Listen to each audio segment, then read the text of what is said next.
বইগুলো পড়লে দেখা যায় যে একটা আত্মোন্নয়ন তৃপ্তি পাওয়া যায়। থ্রিলার টাইপের বই আর কি পড়তে বেশি ভালো লাগে। এখন হয়তো অনেকেই যারা বই পড়ুয়া আছে পড়ছে না তা না, পড়ছে যারা তারা হয়তো ই বুক পড়ছে, কিন্তু এই যে বই পড়া, এই যে আমরা যে লুকিয়ে লুকিয়ে বই পড়ার যে অনুভূতি, ওগুলো হয়তো ওরা মিসিং। আমাদের বইয়ের এই প্রাঙ্গণটাতে এসে যেটি হয়, এই প্রজন্মের ছেলেমেয়েদের কথা বলবো, তারা এসে ঘুরে ফিরে সেই গুটি কয়েক বইয়ের নাম তারা জানে। আইরিশ ঔপন্যাসিক ও কবি অস্কার ওয়াইল্ড বলেছেন, একজন মানুষ ভবিষ্যতে ঠিক কী হবেন সেটি অন্য কিছু দিয়ে বোঝা না গেলেও তার পড়া বইয়ের ধরন দেখে তা অনেকাংশে বোঝা যায়।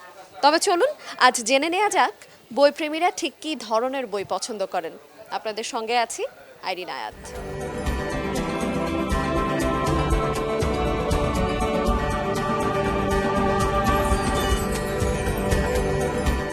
আমার ঠিক বাম দিকেই কিছু বন্ধুরা বই দেখছেন, চলুন তাদের সাথে একটু কথা বলা যাক। কী ধরনের বই পছন্দের তালিকায় আছে? বেশিরভাগ কোন বইগুলো পড়া হয়? বেশিরভাগ বই বলতে উপন্যাস, যেমন মনে করেন একটু রোমান্টিক ক্যাটাগরি টাইপের, হচ্ছে একটু ফিকশন টাইপের বই যেগুলো আছে ওইগুলা। আমরা একটু হাঁটতে হাঁটতে ওই দিকটাতে যদি যাই, আপনাদের পছন্দের তালিকায় কোন বইগুলো, কোন ধরনের বইগুলো বেশি পড়া হয়? যে আত্মোন্নয়ন বইগুলো আমরা বেশি একটু ফোকাস করি। এই বইটা আমরা আজকে কিনছি। এই বইটা আন্তর্জাতিক একটা বেস্ট সেলার বই। রাইটার হচ্ছে আপনার সুমন সরকার, বাংলাতে অনুবাদ করছে। যেগুলো শুধু লেখাপড়াই নয়, ওগুলো ব্যবসা কেন্দ্রিক হোক, যে কোনো সেক্টরে যাক, তার উন্নয়ন হয় আসবে।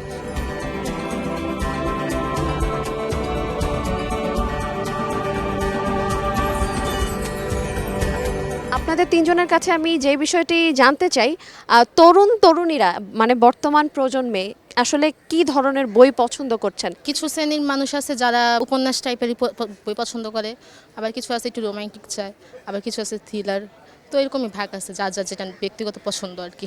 যেটা আর কি রহস্যময় বা থ্রিলার টাইপের বই আর কি পড়তে বেশি ভালো লাগে।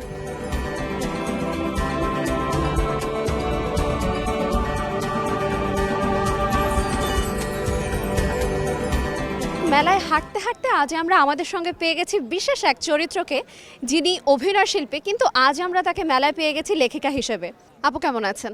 খুব খুব ভালো আছি। আপু, প্রথমত আপনার লেখনী সম্পর্কে আজকে একটু জানতে চাই। আমার দ্বিতীয় প্রকাশনা। আমার প্রথম প্রকাশনা বই ছিল উপন্যাস একটা, প্রণয়। সেটা ইউনিভার্সিটিতে যখন পড়ি আমি জাহাঙ্গীরনগরে নাটক ও নাট্যতত্ত্বে, তখন আমার ওই বইটা বের হয়েছিল। তারপর দীর্ঘ সময় আসলে এই অভিনয়, আমার কর্মজীবন সমস্ত কিছু দিয়ে আসলে এই লেখালেখি থেকে আমি অনেকটা দূরে ছিলাম। তারপরে করোনাকালীন সময়ে আসলে গিয়ে আমি আবার আবিষ্কার করলাম নিজেকে, যে আমি আসলে লিখতেও পারি একটু একটু করে। বই পড়া নিয়ে, লেখালেখি নিয়ে, তরুণ প্রজন্ম সম্পর্কে বা আজকাল যারা বইপ্রেমী আছে, পাঠক আছে, তাদের সম্পর্কে যদি আপনি একটু কিছু বলতেন। এখন বই প্রেমী আসলে কতটা পাওয়া যায় আমি জানি না। বই আসলে লোকজন খুব একটা পড়ে কিনা সেটা নিয়েও আমি একটু ডাউট আছি। তবে বই মেলায় দেখছি প্রচুর লোকের সমাগম হয়েছে, তারা হয় বই কিনতে এসেছে অথবা ঘুরতে এসেছে, যেটাই আসুক আসুক। বই মেলা উপলক্ষে তো অ্যাটলিস্ট বইয়ের এই যে বইয়ের পাতার যে স্মেল বা গন্ধ বলি, সুঘ্রাণ বলি, এটা অন্যরকম। এখন হয়তো অনেকেই যারা বই পড়ুয়া আছে পড়ছে না তা না, পড়ছে যারা তারা হয়তো ই বুক পড়ছে, কিন্তু এই যে বই পড়া, এই যে আমরা যে লুকিয়ে লুকিয়ে বই পড়ার যে অনুভূতি, ওগুলো হয়তো ওরা মিসিং। ওরা হয়তো অন্যরকম করে ওদের বই পড়া বা ওদের সময়টাকে অন্যরকম করে হয়তো ভাগ করে। তবে আমি বলবো যে বই পড়ার কোনো বিকল্প নেই।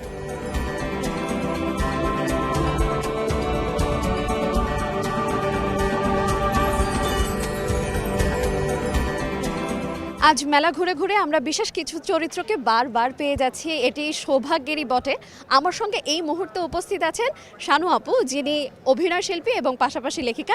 চলুন তার সঙ্গে একটু কথা বলা যাক। কেমন আছেন আপনি?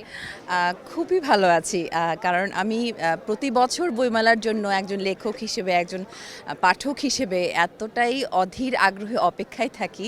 যখন বইমেলার প্রাঙ্গণে আসি, মানে বইমেলার এই পাঠক মুখরিত কোলাহল দেখতে পাই, তখন অদ্ভুত একটা আনন্দ কাজ করে। আজকের প্রজন্মকে উদ্বুদ্ধ করার জন্য পড়ার প্রতি, লেখনীর প্রতি কি করা উচিত? আমিও তো আসলে এই প্রজন্মেই দাঁড়ানো একজন মানুষ, তো যেহেতু একটা অস্থির সময়ের মধ্যে আমরা সবাই বাস করছি, আমার কাছে মনে হয় যে আমরা আসলে নিজেকে চিনি, এই যে নিজেকে চেনার বিষয়টাকে প্রাধান্য দেই, আমার ভাবনাকে আমি আসলে এক জায়গায় কেন্দ্রীভূত করি। বই পড়ার ক্ষেত্রে এখনও আমি আশাবাদী যে অনেক পাঠক যখন আমি বইমেলায় দেখি, তারা যখন আসলে অনেক আগ্রহ নিয়ে বই কিনছেন, পড়ছেন, তাদেরকে বইমুখী করার জন্য আসলে আমাদেরকে লেখককে বিভিন্ন বিষয়বস্তুর বই বা সেই জায়গাগুলোকে আমাদের অনেক বেশি কাজ করতে হবে। এটা আমার লেখক হিসেবে আমার মনে হয় এটা একটা দায়িত্ব।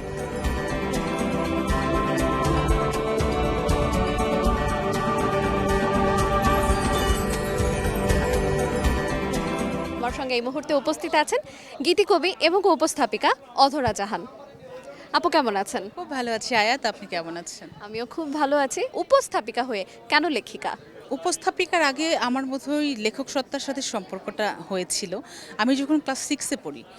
ঠিক তখন প্রথম আমি আমার স্কুলে যখন কবিতা প্রতিযোগিতা হতো, সেখানে আমি নিজে লিখে লিখে ছড়া কিংবা মাকে নিয়ে, বাবাকে নিয়ে বিভিন্ন থিম বেস যে প্রোগ্রামসগুলো হতো, সেখানে আমি কিন্তু আমার লেখা কবিতাগুলো পড়তাম। তখন আমি জানতাম না যে আসলে আমার এই কলম, আমার এই কাগজ আমাকে বইমেলার প্রাঙ্গণ অবধি নিয়ে আসবে। আপনার কি মনে হয় একজন লেখিকা হিসেবে তরুণ তরুণীর পছন্দের তালিকা আসলে কি ধরনের বই থাকে? আর সত্যি কথা বলতে আমি যদি একটু অন্যভাবে উত্তরটা দিই, বেলপুরি আর ফুচকা দুটোর কিন্তু মানে টেস্ট খুব কাছাকাছি। একজন বেলপুরি খাচ্ছে, একজন ফুচকা খাচ্ছে। যার কাছে বেলপুরি টেস্টটা খুব ভালো, সে সেটা নিচ্ছে, যার কাছে ফুচকা ভালো লাগছে সে সেটা খাচ্ছে। আমাদের বইয়ের এই প্রাঙ্গণটাতে এসে যেটি হয়, এই প্রজন্মের ছেলেমেয়েদের কথা বলবো, তারা এসে ঘুরে ফিরে সেই গুটি কয়েক বইয়ের নাম তারা জানে। সেখানে হতে পারে শ্রদ্ধেয় জাফর ইকবাল স্যার, হুমায়ুন আহমেদ স্যার বা মহাশ্বেতা দেবী। যদি মহাশ্বেতা দেবী পর্যন্ত কেউ জেনে থাকে, তাহলে সে অবশ্যই খুঁজে খুঁজে এই প্রজন্মের ভালো লেখককে তার বইটা সে নিয়ে যাবে। রুচির যে ব্যাপারটি, ওই রুচি বেলপুরি ফুচকার মতোই, মানে কে ভালোটা খাবে কে মন্দটা খাবে, এটা আসলেই যার যার ব্যাপার।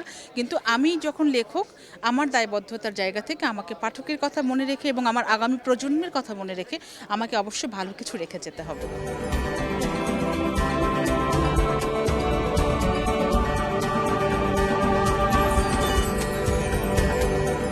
আর্নেস্ট হ্যামিংওয়ে বলেছেন, বইয়ের মতো এত বিশ্বস্ত বন্ধু আর হতে পারে না। তারই মতো করে বলাই যায়, বেশি বেশি বই পড়ুন এবং সুন্দর একটি বইকে আপনার সঙ্গী করে তুলুন।